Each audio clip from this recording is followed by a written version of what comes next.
Bertha has spoken. We're at the September 23rd. Hey, tomorrow might be, oh, the hummingbird just came by. Tomorrow might be a big day. September 24th, there are a lot of destruction and Project Bluebeam stuff. So be on the lookout for tomorrow. We're out in Aptos here. It's a beautiful day. And so Corralitos, all right. We're in Corralitos. Corralitos, freedom. I like the word freedom. So I'm gonna do a screen share here real quick so you can see the topics. Those of you watching the recording, and thank you for the people watching. We have 10 to 30 a week that watch the weekly recordings generally. And if I get 20 views of one of these talks in a week, it's like really good. And then it'll trickle into about, 25, 30, 35 in total views at some point. So, oh, can you get that? That's Donna. Do we have to open the door? Oh, I don't know. She's yeah, it's Donna. And she's and Jean's coming in. We just started the recording too. Gotta love the chaos. I got a phone call and then Jean joined us right when I started the recording. You just gotta love it. You gotta love it. It's just total chaos. Hi, Jean. Hey, Craig. We just started the recording, so whatever you say is on a recording, Jean. So be wary. I'll probably edit this out, to be honest, but because it's getting dark here, I'm at Monica's, and just look at the backdrop. Oh, you're at Monica's. Okay. Yeah, the other house. It just needed a break, and so Monica offered to host this week. And we're going to the last of the mystery series. I don't know if you got the email or not, but I am going to pause the recording. Hold on a second here. That would just be easier. How do I get that thing back?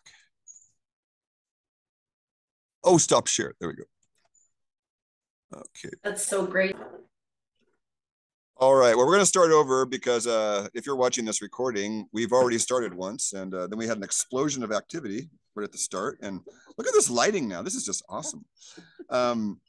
So if you're watching the recording, and Jean is participating live, so we're going to go to a screen share here to talk about the topics. So this is the third week of, and so the recording's on. And so if you guys want to participate, then we're in this theme of the mystery and the fear that comes up with mystery. Why are the gargoyles in front of the churches in Europe? The two gargoyles facing each other when you walk up the steps into the banks or the churches. That's been a subject of discussion in my life for a few years now. And what triggers do we have as people, and are we aware of our triggers? And how does that participate in the health process? And how does fear lower immunity? And finally, something that's come up a lot recently is the word spiritual bypass, which I have a PhD in and have all kinds of wonderful spiritual chiropractic adjustments. So I could start with, has anybody at the table here ever done a spiritual bypass? I don't even know what it is. Okay, we have to define the spiritual bypass. Okay, does anybody know what spiritual bypass means here on the table? Yes. Okay, so my spiritual bypass came from about 2001 or 2 until about 2004 or 5. And me and my girlfriend would talk about ourselves in third person. Oh, there is sadness present in the room. And we wouldn't say any I statements. And so it was a way to disown our discomfort in some way. And so and then the other one was spiritual based inquiry, like the Byron Katie work, can be used to deflect and bypass your stuff because it feels good. Who would I be without that thought? That feels great. But it's a bypass on some level if it's done to, and so we get very good with the subtle spiritual ego stuff. Because if you define ego like I define it, which it's just the thing that says put food in this mouth. And the ego on one level doesn't have any feelings. It's just like a robot. And so, because there are people in India that they don't know which mouth to feed after they awaken. They literally, it's like a soup of consciousness. It's like, where do I put the fork? Because I don't know where I am. That's kind of a good function for the ego. Like you need to know where to put the food and who the poop's coming out of and stuff like that, like, So bypass is, when I had my grand awakening at age 39, there was a good year or two of like just freedom. And then it gets really dry, being all disassociated and in the realms of it. Jesus calls it the 40 days and 40 nights in the desert. It's one of those metaphors. Like, it's like a desert. Where's the passion? It's great being disassociated, but there's no passion. And then it slowly started coming back for me, like the passion. And so that was 39. I was 17 years ago when the big experience, kind of everything, sealed everything together. And then it's been what I call give back time, coming back into this world, because I was challenged, like many of us spiritual types that aren't afraid of death. So my teacher challenged us many years ago and said, okay, are you afraid of life? And then that's the embodiment of the curiosity of spirit, is half the equation. Everyone wants to transcend, but we're also here to embody. And that's why I'm still alive, I believe, is because some of the sacred knowledge of natural law of the earth is contained in this earth suit called Craig. And I should be dead by many people's accounts. And yet here I sit, paradoxically, with a group of people that are just awesome and community. And to me, a model for what the future will be. Like, I'm not against technology, but let's have nature running the show.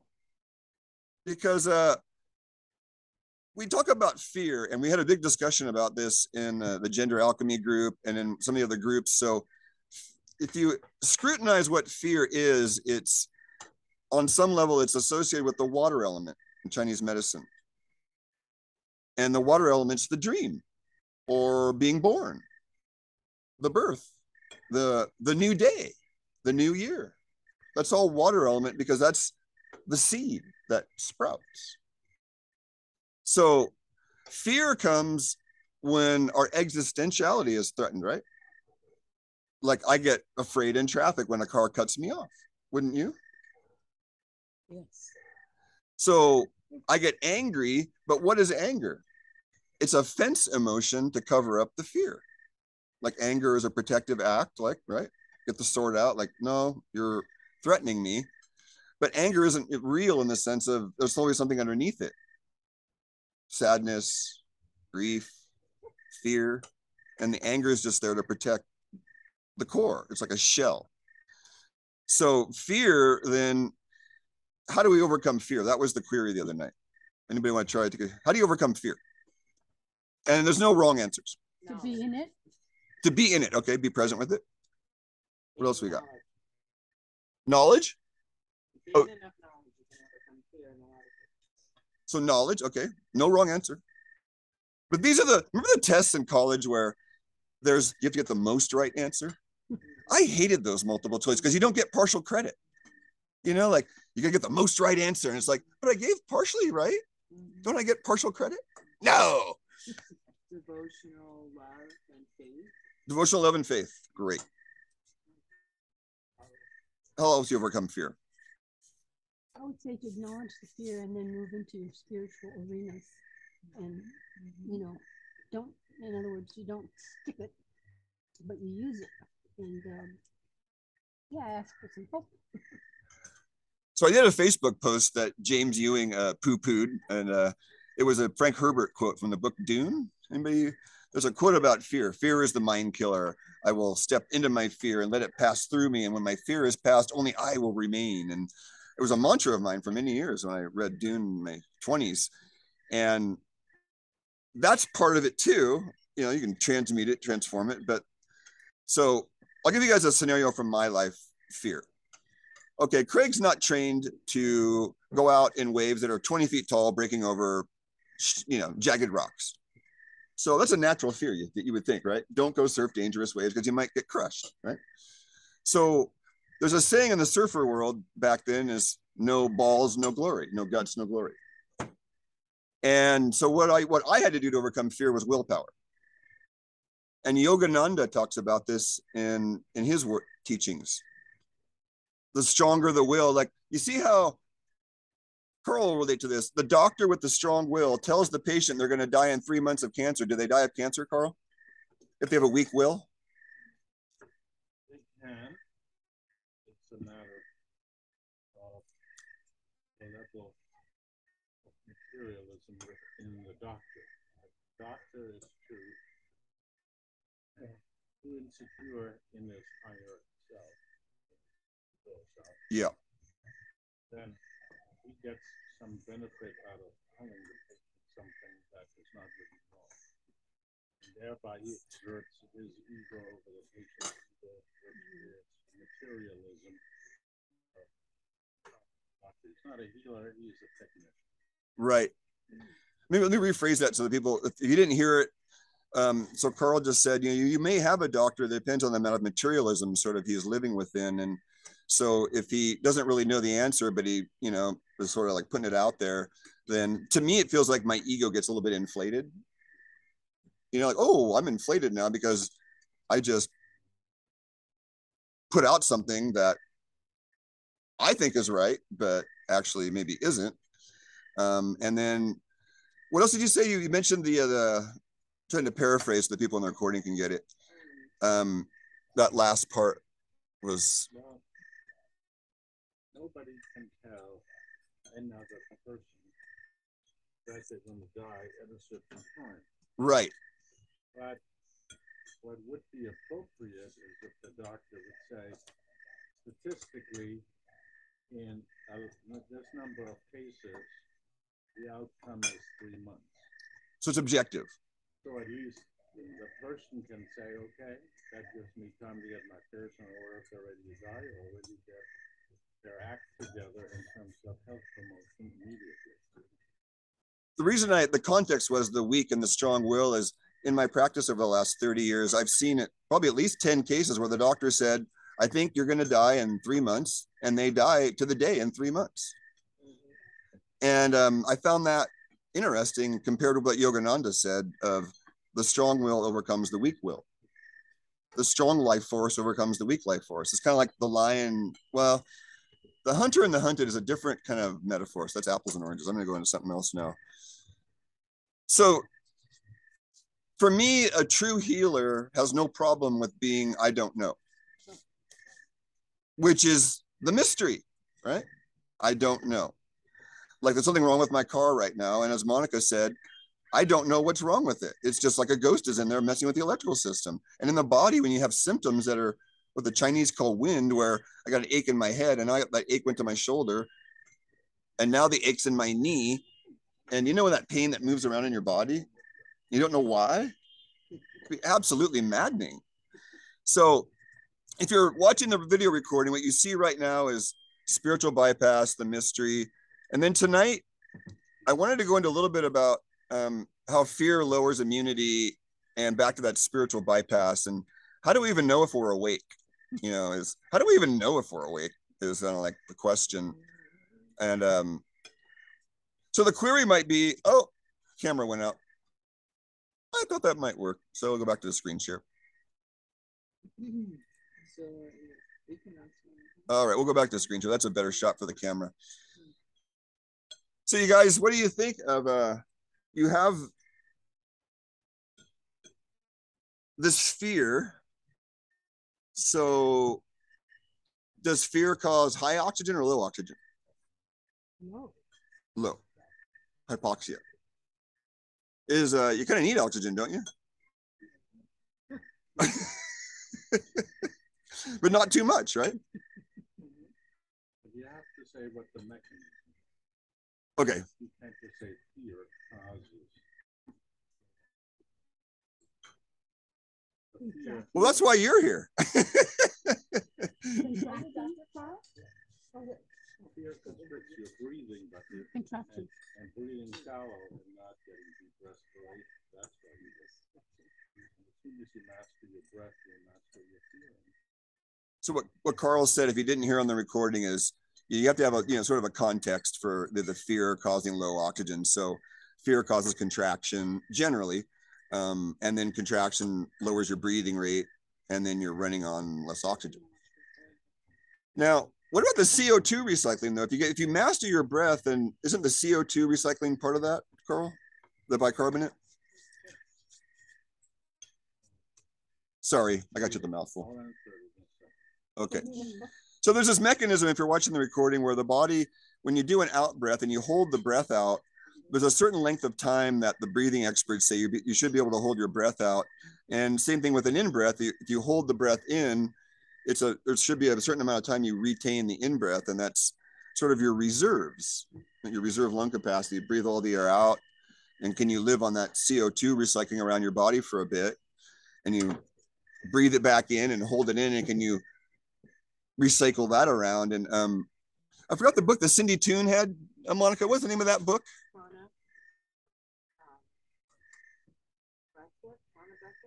By Robin Rothenberg. Yeah, Robin Rothenberg. Prana and Breathwork? I'll put it in the description. I forgot to. If you're watching the recording, we definitely want to plug this book. It's a workbook and a book, and we had a little study group. And oh, thank you. And mastering the breath. So, okay, that's a good concept, mastering the breath. So, how do we know we've mastered our breath? We're breathing.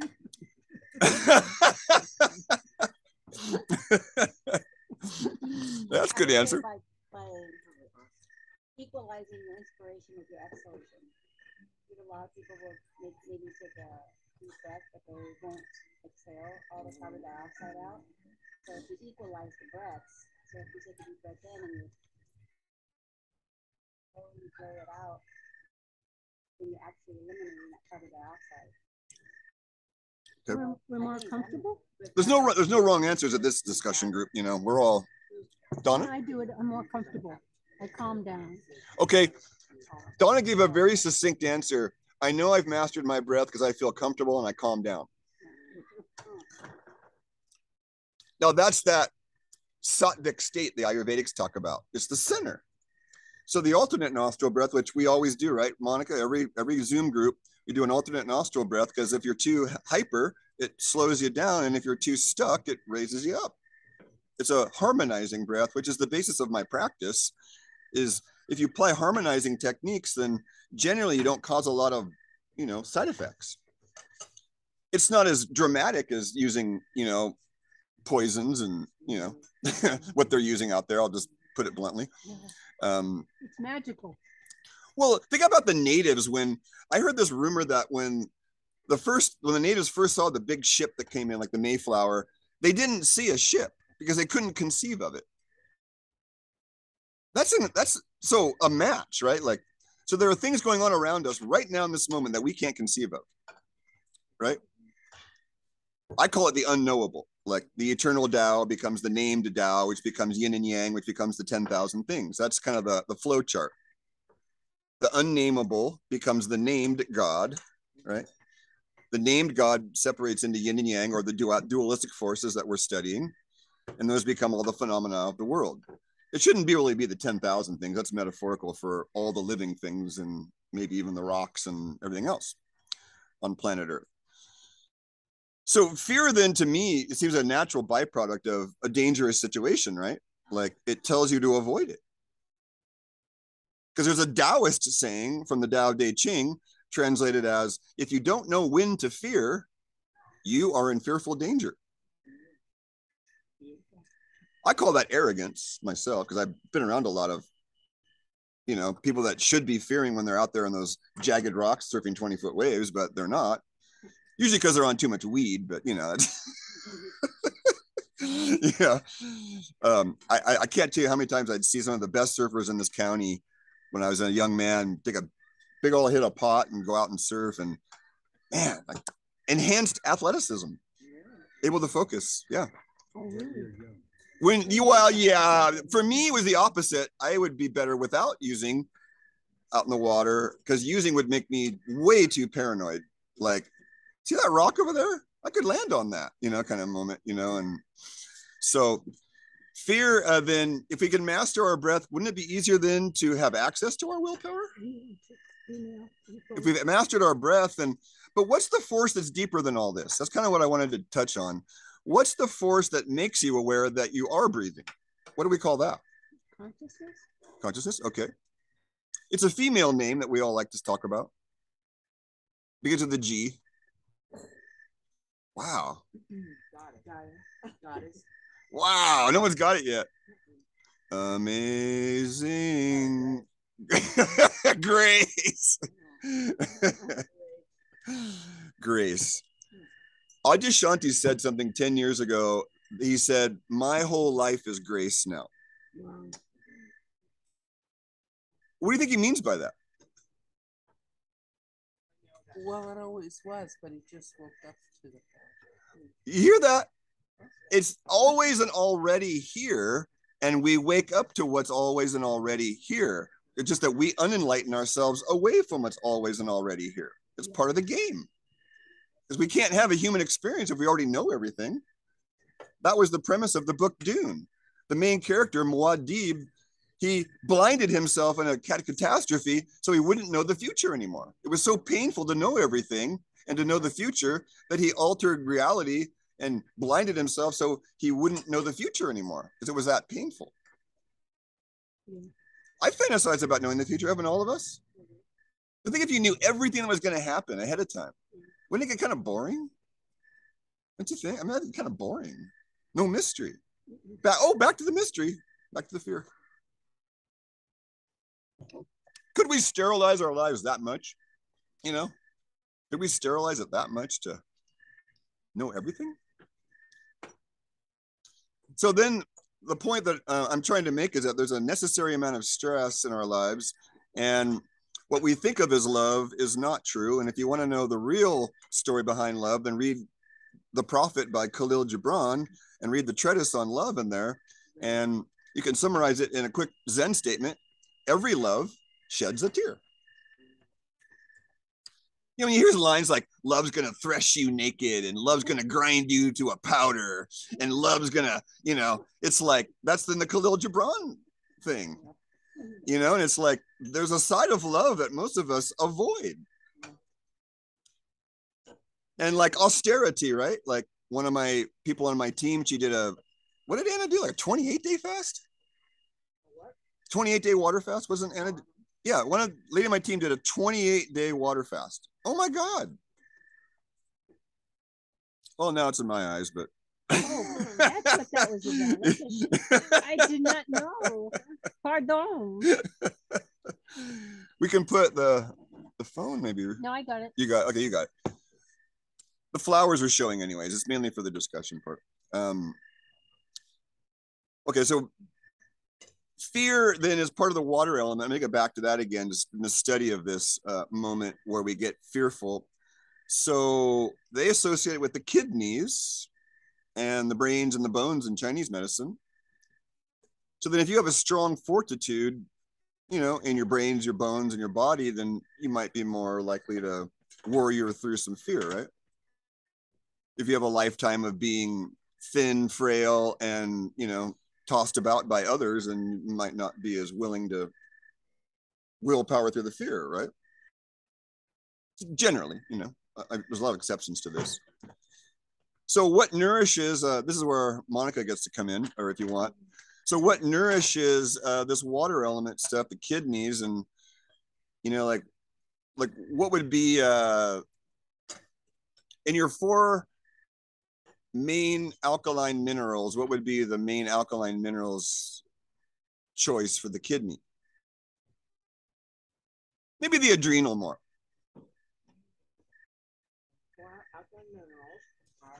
You could pick 2 of them actually, but Karl could probably chime in on this too because it's not as simple as what I'm saying here. Probably magnesium.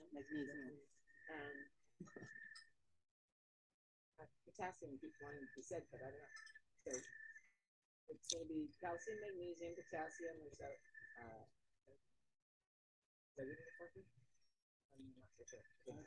Let's take it back to what's regulating. So there's a pair of calcium and magnesium and sodium and potassium. So Karl, would you say the urinary kidney system is more responsible for sodium and potassium than it is calcium and magnesium? Or equally so? Yeah, you can't say that. You can't, yeah, okay. Because it depends on the state of your body's rhythm.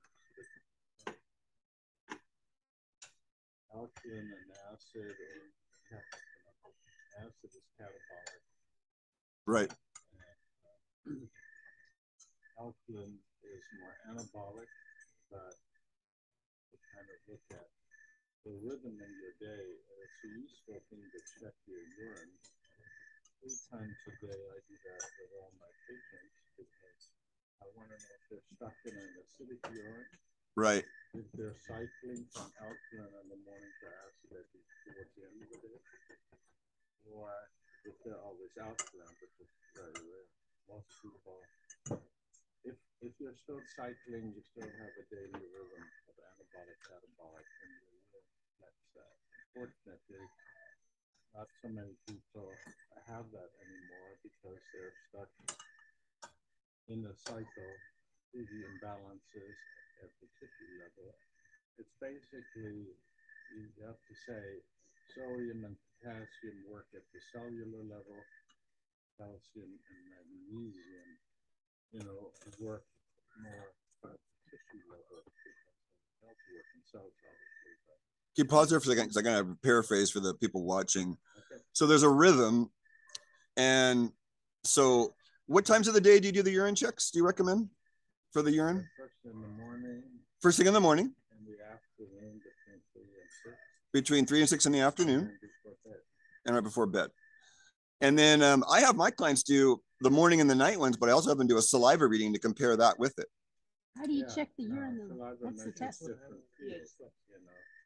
Saliva is tracking the blood. But I like to have them have the comparison, like, because if your saliva is very acidic and your urine's very alkaline, that means one thing versus if you have the opposite, right? Yeah. One reflects the kidney function, the other one reflects the serum. And saliva tracks more the serum acidity, but the body keeps the serum acid base bound very tight between 7.35 and 7.45. But based on the reflection of what is filtered, that becomes your saliva, the saliva that is sort of a measure indirectly of the serum. Okay, so let me paraphrase that then. So the saliva is a measure of the serum, and the urine is more a measure of the kidney acid base balance, right? And so back to the sodium potassium thing. So I'm talking about the bones, and the brain and this water element thing. I think of roots, we could go back to general. So my macrobiotic and Chinese medical teachers talk about roots because our kidneys are at the bottom. They're on the bottom jiao in Chinese medicine, the bottom warmer, the bottom third of the body. So then you think, then you think strong foundation, right? And so calcium is involved, right? Because but go up one ladder and then we go back to protein, carbs, and fat. So what builds a healthy body? Protein, carbs, or fat? Again, Karl, we get to go in different tissue and cell levels, but really you need protein to build connective tissue out of the 3 choices, right? Carbohydrates aren't going to build connective tissue and fat isn't. Fat's going to build you healthy cells. And then the protein is going to build you healthy connective tissue. And then you throw the calcium on that. And then you've got your calcium and the minerals are kind of overrated and the protein sort of underrated. How do I know that? Well, they used to call arthritis cooked food disease 100 years ago. And that means cooked protein is damaged protein. So if you're building a house with damaged bricks and building materials, it's not going to be a very strong house. Dysfunction, right? So like my dinner tonight was raw liver and greens and a little avocado. And there's a noticeable difference in everyone around me that I have one of my people, he's cured of Lyme as long as he eats raw liver. His Lyme horrible joint symptoms are cured as long as he eats raw liver. If he cooks his liver, it doesn't work. How do you prepare it? We have a practical question, which the ones I had tonight, I have a recipe favorite, a teriyaki sauce. And it's basically the teriyaki. But if you think soy sauce and mustard, that's a simple. Like prepared mustard and soy sauce? Can we do a dinner where you show us how to do that? Oh, yeah. Just salt it too. What was the last one? It's amazing if you take So a simple is, there's my recipe favorite teriyaki, but then a simple is soy sauce and mustard. Okay. Because you want a strong sour and a strong flavor to overpower the strength of another one is just salt and lemon and water. Salt and lemon and water will sort of cook the liver in the acid And then you don't have to deal with that mouthfeel and slimy, horrible grossness that those of us that didn't eat liver as children don't like. But it's raw. Well, I'm putting it out there as objectively as I can that raw liver gets you a better health result than cooked liver, and raw meat gets you a better result than cooked meat, as long as you don't have a parasite-ridden gut. But I'm saying you could do the raw liver with the salt, water, and whatever. Yeah, salt and lemon and water. Yeah, you make a nice salty water solution, add some lemon to it, maybe some garlic, and then let the liver, slice the liver very thin. Another method, Carrie, is a friend of mine buys, the guy who's cured of it, he buys the liver and slices it thin, and then he cuts it in little tiny cubes and puts them in the freezer. And he just breaks off little pieces frozen and pops them in like tablets, so he doesn't have to taste it. They, just push them in real fast, and he doesn't have to deal with the flavor, which is kind of smart, Monica, how did you do yours? Still frozen? No. I asked him that, and yeah, you have to let them thaw a little bit, because you can't really throw them in frozen because you're going to freeze your gut, So Craig, so what is the difference between the raw liver and the cooked liver? Why is it that the raw liver helps your client with Lyme's disease and the cooked liver does not? Okay, great. The question is, why does raw liver help the client and cooked liver not? So what happens to that clear egg white when you throw it on the pan? Turns white. So why is it turning white? It's cooked. It's damaged by the heat. Cooking damages the very strands of the DNA. Plus, there's no more enzymes. And so Dr. William Kelly, his treatise on cancer was, when the pancreatic enzymes get used up, they can't clean up cancer between meals. So if you eat a lot of cooked food, then your pancreas uses up its enzyme stores to digest the food that it would like to use to clean up waste. Because nothing works in the body without enzymes. We can't think without enzymes. So we have this store of enzymes, and if we use them up in cooked food, then we actually get brain fog. So if everybody overeat, you get that foggy kind of, I call it the sigh and the slouch, because I waited tables for 20 years and I watch people overeat, and it's. It usually happens when you have carbs. When I have carbs. I don't have carbs, I don't get the brain fog. Right. So you're one of those people then in the metabolic typing system. If you're a protein type and you need fat for energy and you throw carbs in the tank, then you generally, these types of people oxidize the carbohydrates too quickly. They get a big spike and then a big down. And that's what I get. You can take my metabolic typing test and even just talk to me for 15 minutes and we could type you pretty quick. You get your blood type, your ancestry in this short test, and you can get a really good idea of, what you should be eating. Like if I'm around 100 grams to 150 grams of carbohydrate a day, I'm good. But that's only at most 600 calories from carbs, because grams times 4 is the amount of calories, and fat is grams times 9. So butter is my best fuel, I found out. Raw butter especially. Again, raw fat has the enzymes. Cooked butter, ghee, has no enzymes. So again, it's all about our reserve of qi, because we have to use energy and qi to make enzymes. They call it spleen qi in the acupuncturer's office. I have the skills of an acupuncturist, that's why I can say this. So if your spleen qi is weak, it means your enzyme bank is weak. So it's real simple, but then you got to deal with what I had to deal with was I don't want to eat raw meat. I read you ever read the Primal Diet guy, Agenus Vonderplanitz? Oh, you'll love this guy. WeWantToLive.com. Agenus Vonderplanitz. He had the Primal Diet, and he was a raw meat enthusiast. And he was on YouTube 15, 20 years ago with this high meat, these jars of like purple fuzz growing on the meat.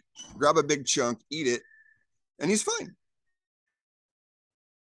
And I'm blown away by this.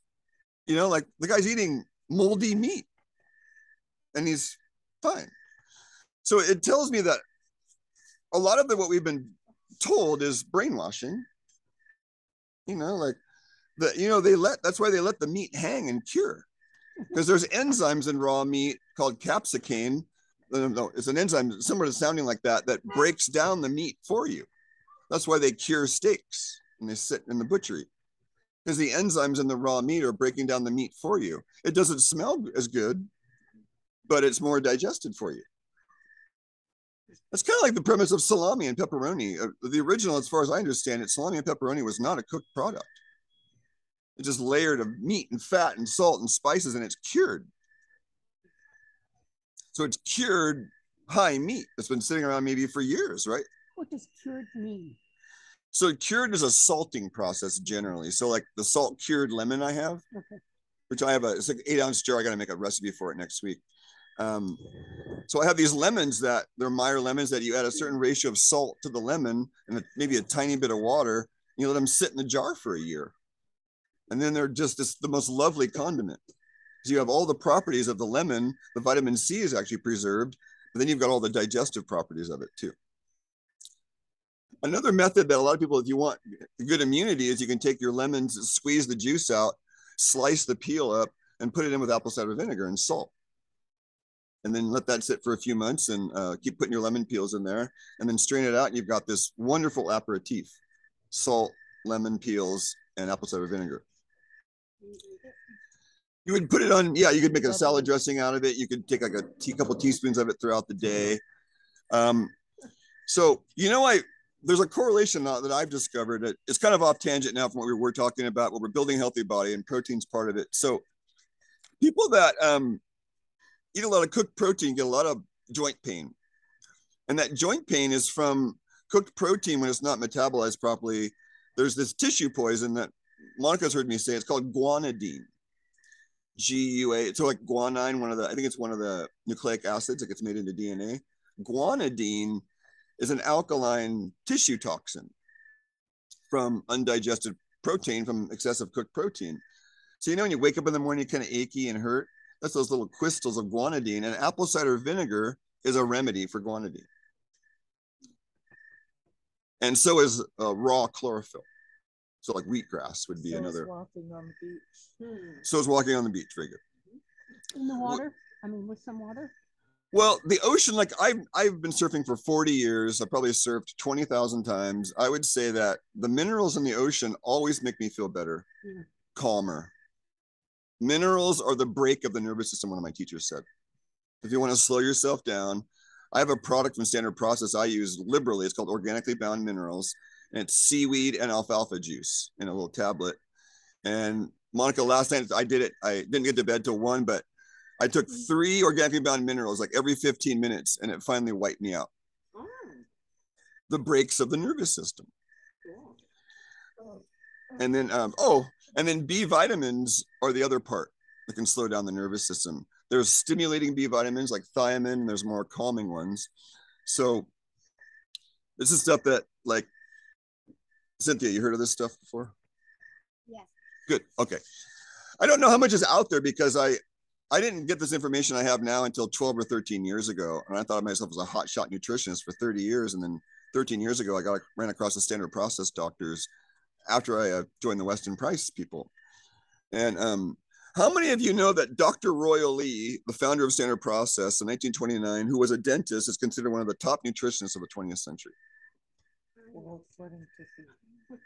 According to people that have studied nutrition.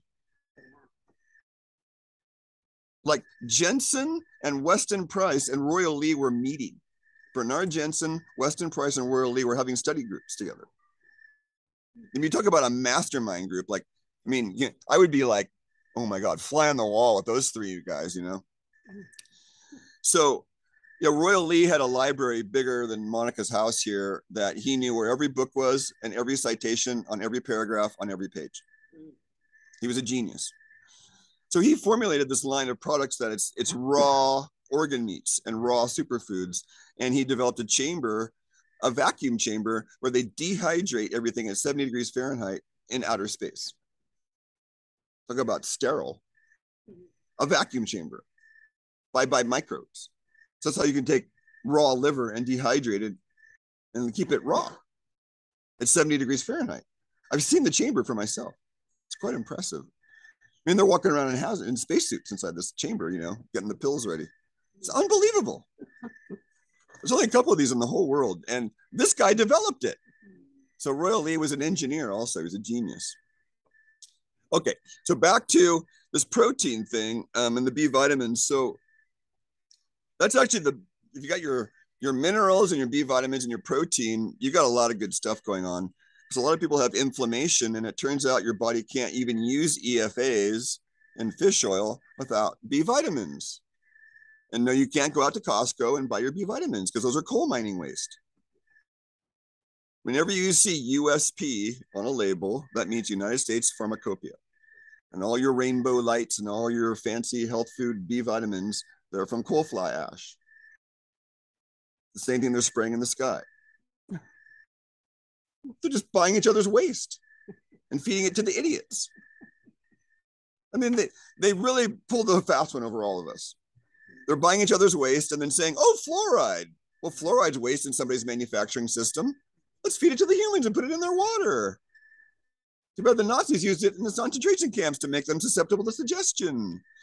Oh, I got a little racket going on here. Make them docile.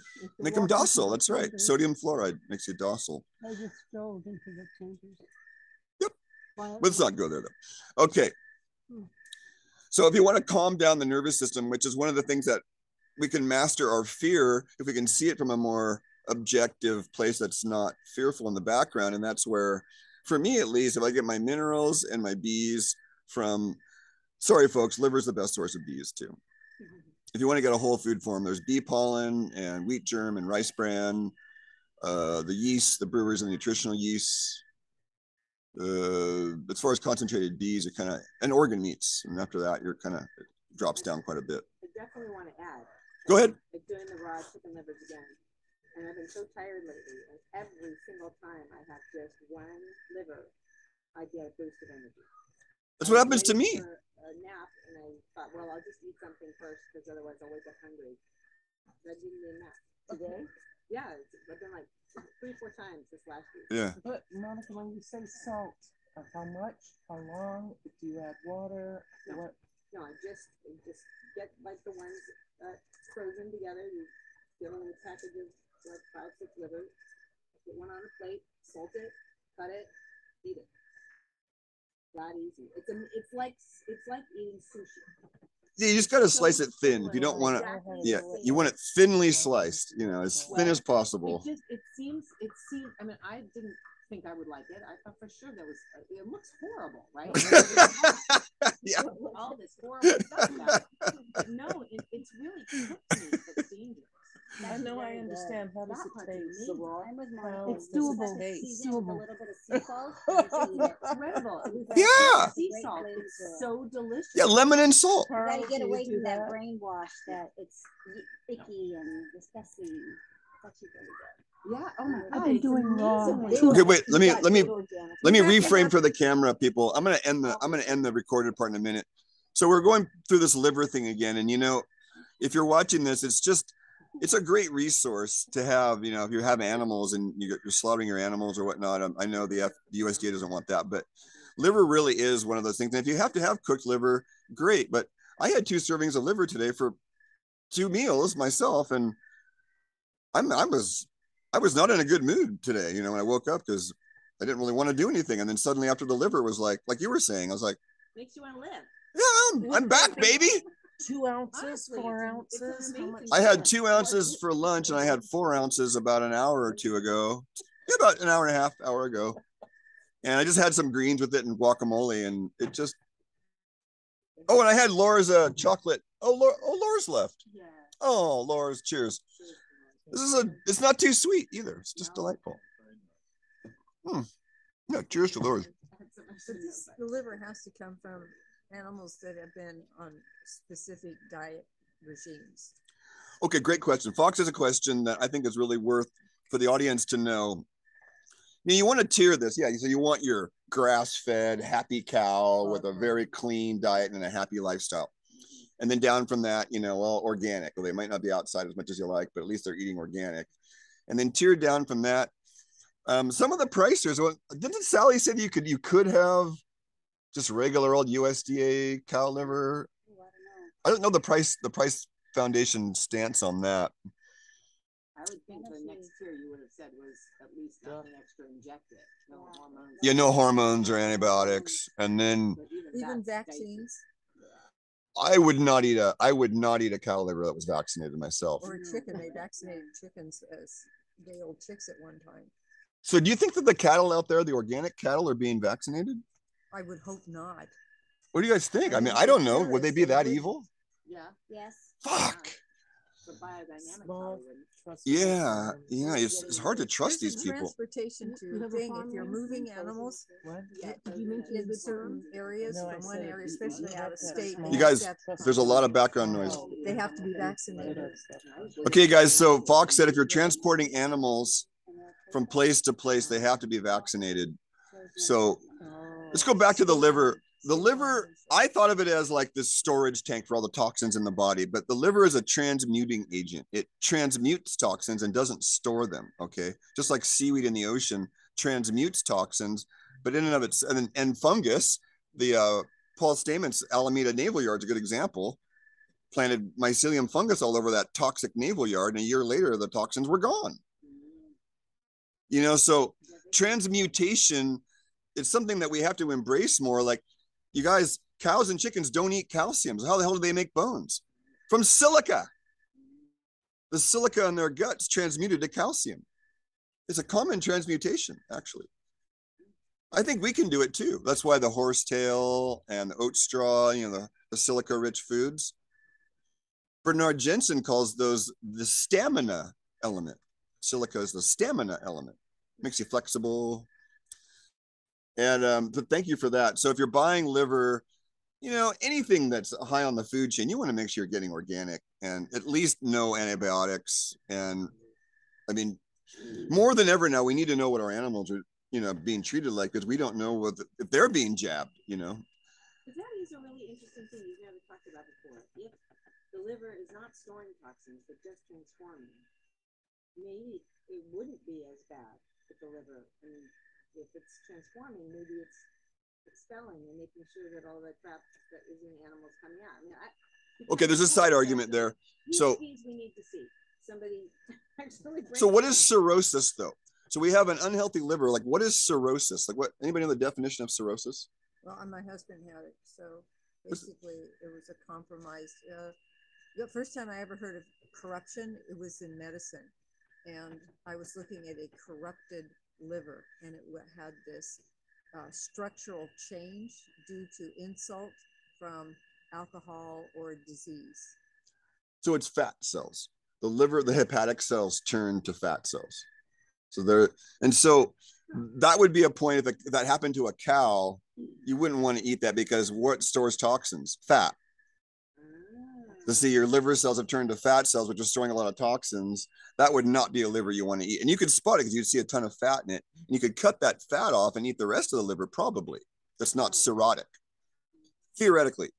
Would I do it? Probably not. The livers I've seen on like autopsy or surgery, sorry guys, this gets graphic. Instead of them being spongy, Yeah. they're hard, and they're usually hard. Hard. Ew. Hard. They turn to stone, and they change color. They become a green or a yellow. Wow. That's that I've observed.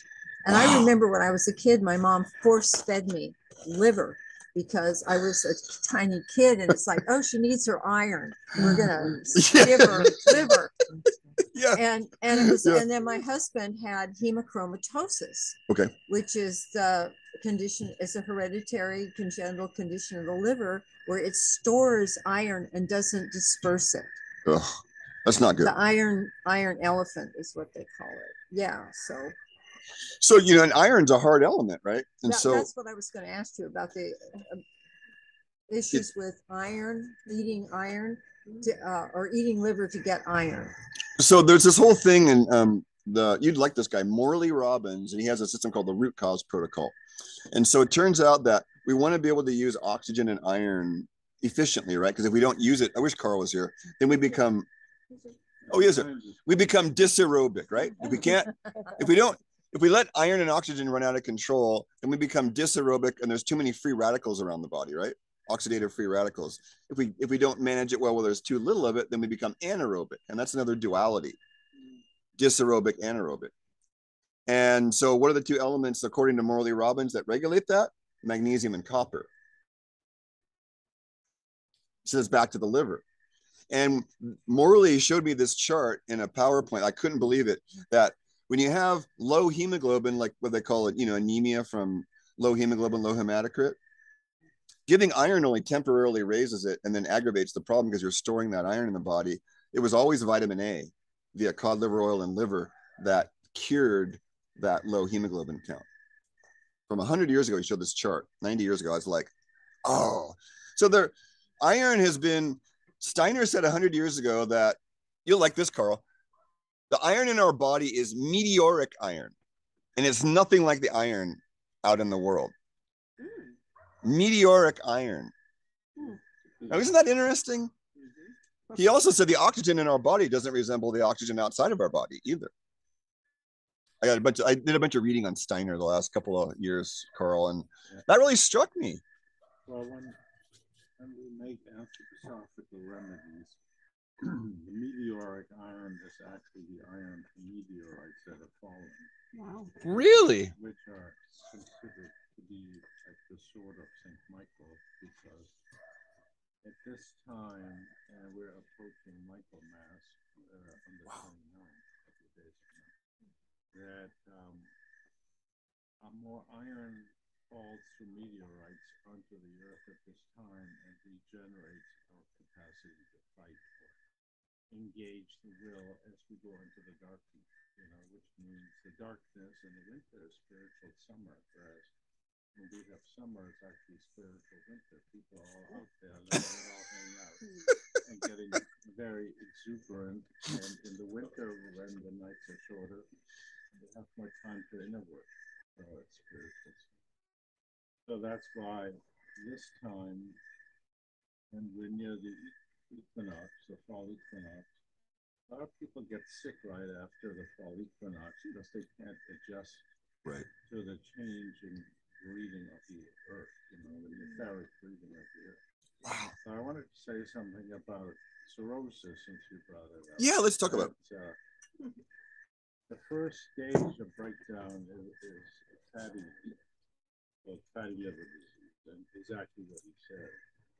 And if you keep that up, then you create fibrosis in the structure of the liver. Each hepatocyte, each liver cell is kind of like this, with a central collection system that takes out the bile. So it's like a filtration system, and it also generates bile in the center, which also has iron and other things. But cirrhosis really is defined as the fibrotic changes of the liver, so it becomes what you said, hard, and physically like stone. And Steiner also said that the quality of water in the region where you live has a major effect on your health of your liver. Wow. He said that the water, can be directly correlated with it. So if we drink it from this area, which is very calcium rich,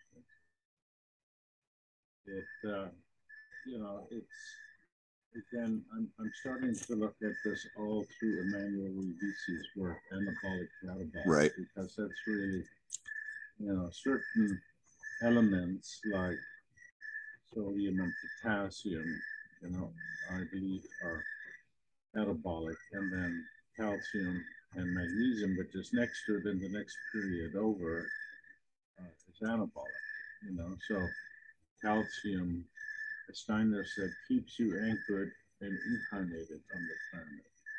And silica, which, you mentioned silica earlier, if you add silica, atomic weight 24, and oxygen, atomic weight 16, you get calcium, atomic weight 40. You can also take potassium, atomic weight 39, and add hydrogen, which has atomic weight 1, and you get 40 again. So that's how the chickens, through biological transmutation, get calcium. Isn't that fascinating? Because they don't eat enough calcium, even if they peck along all day, in order to put out a massive amount of calcium in the eggs. They should all be gone after a while, or they should have osteoporosis. But they don't. Chickens. Yeah, there's calcium in it, right? Which is so interesting too, because it's sort of, cannibalizing on potential babies, and they'll do it but only once it's like introduced to them, right? Did you ever notice, Fox, or anybody who's had lots of chickens? Somebody just said, it was Craig. Somebody just said that you can. Nope, it was on a radio thing. You can make people go crazy by forcing cannibalism without them knowing. So there's chocolate flavoring and other things that apparently has human flesh in it. Read your labels. Because if it says flavoring, you don't know what it is. And that it's a way to make people crazy. Because it's not good for us. So I wonder if chickens act more erratic if they start eating their own egg. Hey, Monica, let me just sum that up, and then I'm gonna trump recording a second. Hey, folks, we just had some conversations about silica and calcium again, and Karl went into Emanuel Revici, and if you haven't looked at Revici's work, Revici, he's worth if you're any kind of practitioner into health, he's worth reading about. And Karl mentioned one thing that I'm going to close the talk off tonight. If you want to learn how health is, you have to look at the dualities present. So anabolic, catabolic is a duality. Hot and cold, wet and dry, acid, alkaline, interior, exterior. What else we got? And it's all kinds of medical dualities, right? So that's the yin and yang, and that was the premise kind of started with. And so thank you for tuning in tonight. And was there anything else, Karl, that I didn't paraphrase there, what you said? We just talked about the liver. Yeah, the liver was, let me summarize the liver thing. So the fibrosis was the final part of the cirrhotic liver. And Fox had said, if you heard on the recording, that she sees a lot of toughened and hardened livers. And generally, to generalize, again, go back to the general, is that one of my teachers says long-term inflammation leads to degeneration and or calcification. Long-term inflammation in general leads to degeneration and or calcification, and sometimes tumor formation. If the body has all these poisons floating around, doesn't a tumor make sense? Let's package it up and move it somewhere, and we'll deal with it later. So thanks for watching, and hey, don't be a tumor on the earth,